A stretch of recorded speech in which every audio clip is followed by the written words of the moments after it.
Hello दोस्तों, आप देख रहे हो डार्क ब्लू। चलो बढ़ते हैं आज की कहानी की ओर। यह कहानी उन चार दोस्तों की है जिसके साथ कुछ ऐसी घटना घटी की जिससे उनका पूरा जीवन ही बदल गया। आइए जानते हैं कि ऐसा क्यों हुआ था। मुंबई शहर की रहने वाली प्रिया शर्मा अपने दोस्तों के साथ रवि, साहिल और विजय के साथ शिमला जाने का प्लान किया। वो सब शिमला जाने के लिए बस में बैठ गए। कुछ ही देर में प्रिया सो गई। अचानक प्रिया की नींद खुल गई तो उसने देखा कि बस में कोई नहीं था। बस का ड्राइवर भी नहीं था। बस अपने आप ही चल रही थी। उनके सारे दोस्त भी बस में नहीं थे। यह सब देखकर डर के मारे प्रिया जोर जोर से चिल्लाने लगी।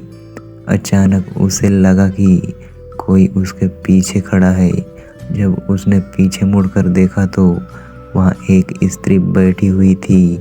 उस स्त्री का चेहरा जला हुआ था। ऐसा लग रहा था कि किसी ने उसके चेहरे पर एसिड फेंका हो। ऐसा भयंकर चेहरा देखकर प्रिया ने चिल्लाना शुरू कर दिया, बचाओ बचाओ बचाओ। और अचानक प्रिया की नींद खुल गई।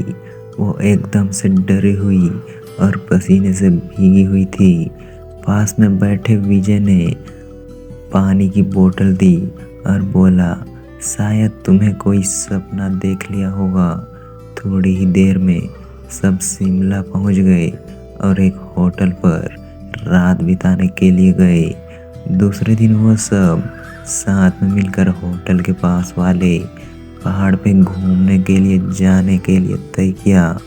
करीबन आधे घंटे में वो सब पहाड़ की सबसे ऊंची चोटी पर पहुंच गए।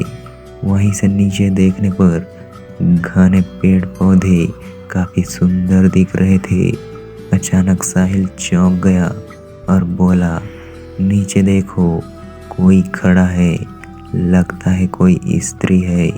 विजय और रवि भी देखने लगे लेकिन उन्हें कोई नहीं दिख रहा था और बोले, तू पागल हो गया है क्या? इस घने जंगल में कोई स्त्री कैसे आ सकती है?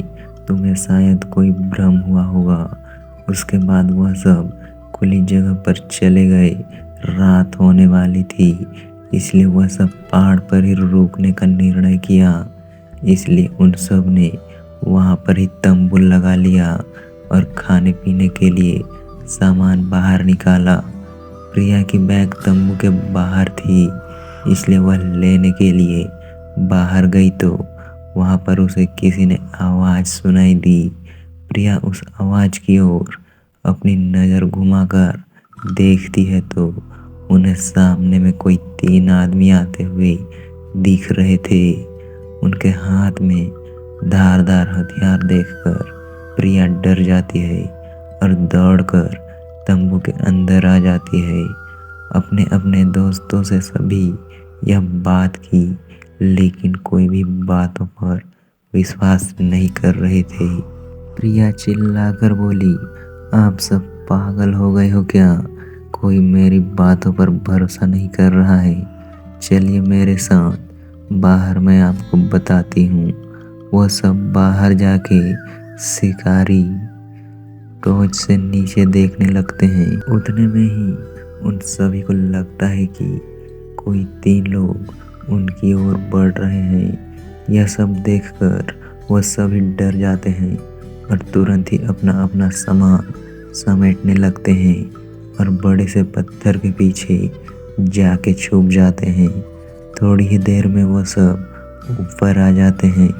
प्रिया देख रही है कि उनके हाथ पैर और सिर आम आदमी जैसे बिल्कुल नहीं थे। वो सब एक जगह पे बैठ जाते हैं और कुछ तांत्रिक विद्या शुरू करते हैं। उनमें से एक आदमी अपनी हाथों की उंगली को काट देता है लेकिन अंधेरे की वजह से उन्हें कुछ भी ठीक से दिखाई नहीं दे रहा था। अचानक उन चारों ने देखा कि एक औरत उन आदमियों के बीच में आके लेट जाती है। कोई नहीं जानता कि आखिर वो औरत वहाँ पे पहुँची कैसे? प्रिया ने कहा, मुझे कुछ समझ नहीं आ रहा है। आखिर यह सब हो क्या रहा है? मुझे तो बहुत डर लग रहा है। एक के बाद एक वो तीनों उस औरत को सूंघने लगे। वहीं पे अचानक उस औरत ने अपनी उंगली उठाई और हमारी तरफ इशारा करने लगी। हम सब डर गए। वो तीनों उस औरत को छोड़कर हमारी ओर बढ़ने लगे। हम सब पहाड़ी से नीचे होटल की ओर दौड़ने लगे। हमारी आवाज़ सुनकर वो तीनों हमारे ओर दौड़ने लगे। प्रिया और साहिल सबसे आगे थे और विजय और रवि उनके पीछे दौड़ रहे थे। प्रिया और साहिल होटल तक पहुंच गए, लेकिन रवि और विजय का पता अभी तक नहीं चल रहा था। हमने होटल वालों से उनके बारे में भी बातें की तो उन लोगों ने कहा कि उस पहाड़ पे कोई नहीं जाता है। पहाड़ शापित है। जो भी वहाँ जाता है वो कभी वापस नहीं आता है। आपकी किस्मत अच्छी थी कि आप जिंदा हो, लेकिन हमारे दोस्त रवि और विजय कभी भी वापस लौट के नहीं आए। हमें उन्हें ढूंढने का बहुत कोशिश की, पुलिस कंप्लेंट भी करवाई, लेकिन कोई फर्क नहीं पड़ा। दोस्तों, आपको यह कहानी कैसे लगी? कहानी अच्छी लगी हो तो एक लाइक ज़रूर कर देना। चलिए मिलते हैं अगली एक फिर नई वीडियो के साथ। तब तक के लिए अलविदा।